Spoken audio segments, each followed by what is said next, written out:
Welcome back to another technical deep dive here in the debug zone.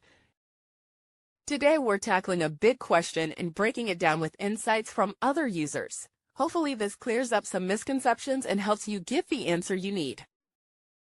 So buckle up, stay a little curious, and let's jump right in.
And that's a wrap.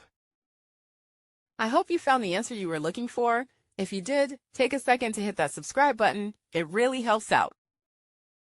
And let me know in the comments which solution worked best for you. See you next time in the debug zone.